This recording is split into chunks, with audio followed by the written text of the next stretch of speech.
हात खाली घ्या जरा.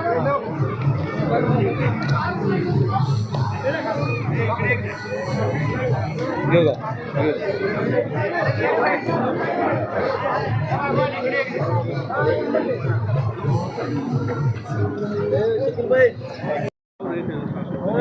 गेल्या अनेक वर्ष सातत्यानं ईद ए मिलाद सांगोल्यामध्ये साजरी केली जाते. याचं प्रतीक म्हणून गुलजार ग्रुपच्या माध्यमातून गेल्या अनेक दिवस 15 वर्ष सातत्यानं या ठिकाणी सरबत वाटून हिंदू मुस्लिम ऐक्याचं प्रतीक या ठिकाणी दर्शवलं जातं.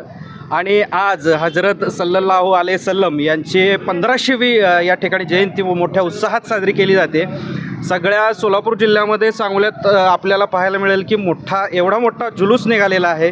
अतिशय आनंदाचं हे प्रतीक आहे आणि त्यांचे जे काही संदेश आहेत हुजूरचे ते आपण त्यांचं पालन करूया आणि त्यांच्या संदेशावर चालूया. जयंतीचं या ठिकाणी औचित्य म्हणून सर्व हिंदू मुस्लिम बांधवांना तमाम मला एवढंच सांगायचं आहे की त्यांचे जे काही प्रेषित दूत आहेत यांच्या आपण मार्गावर चालूया आणि शांतता आणि सुव्यवस्था प्रस्थापित करूया. आणि येणाऱ्या सर्व काळामध्ये आज जसं आपण हिंदू मुस्लिम ऐक्यतेचं प्रतीक म्हणून सांगोल्यात सगळेच सण हिंदू मुस्लिमांचे एकत्रितरित्या साजरे करतो, तसेच सण येत्या अनेक दिवसामध्ये आपण साजरी करूया. आता ही 1500वी जयंती आहे. येत्या काही काळात आपण 2020, 1600वी, 1700वी जयंती देखील मोठ्या उत्साहात सांगोल्यात अशीच एकोप्यानं साजरी करूया. एवढंच या निमित्तानं सांगतो. गुलजार ग्रुपनं अतिशय समाज उपयोगी या ठिकाणी जो उपक्रम ठेवलेला आहे तो समाजासाठी स्तुत्य आणि अतिशय चांगला उपक्रम आहे. त्यांचं देखील समाजाच्या वतीनं मनापासून हार्दिक आभार आणि सांगोल्याच्या तमाम जनतेचं आभार की सोलापूर जिल्ह्यातली ही सगळ्यात मोठी जयंती आहे. धन्यवाद.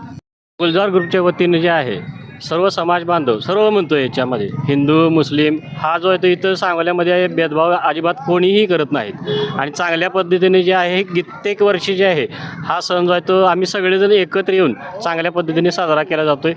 फक्त एकच याच्यातून सांगायचं आहे की हम सब एक आहे, याच्यामध्ये कोणीही वेगळं नाही. म्हणजे सगळे सण हिंदूचे सण असतील किंवा मुस्लिमांचे सण असतील हे आपण सगळेजण चांगल्या पद्धतीने एकत्र येऊन चांगल्या पद्धतीने साजरे करतो. धन्यवाद. 2 मिनिटे सर येतात. नाही मी नाही. संपूर्ण मानवजातीला शांततेचा समतेचा संदेश देणारे इस्लाम धर्माचे आद्य प्रवर्तक मोहम्मद पैगंबर ज्यांनी प्राणीमात्रावर दया करा हा एकमेव कानमंत्र दिला आणि एकेश्वरवादाचे जनक म्हणून ज्यांचा उल्लेख केला जातो. संपूर्ण इस्लाम धर्माचे आद्य प्रवर्तक मोहम्मद पैगंबर यांचा आज जन्मदिवस आणि यावर्षी आपण सर्व हिंदू मुस्लिम बांधव मिळून 1500 वर्ष त्यांच्या जन्माला पूर्ण झालेले आहे. त्यांची जयंती आपण साजरी करतोय. आज सांगोला शहरामध्ये आपण पाहतोय सर्व हिंदू मुस्लिम बांधवामध्ये शांततेचं समतेचं आणि आनंदाचं वातावरण आपल्याला पाहायला मिळतं. काही तांत्रिक अडचणी जरी असल्या आज DJ डॉल्बी वगैरे जरी मुक्त असला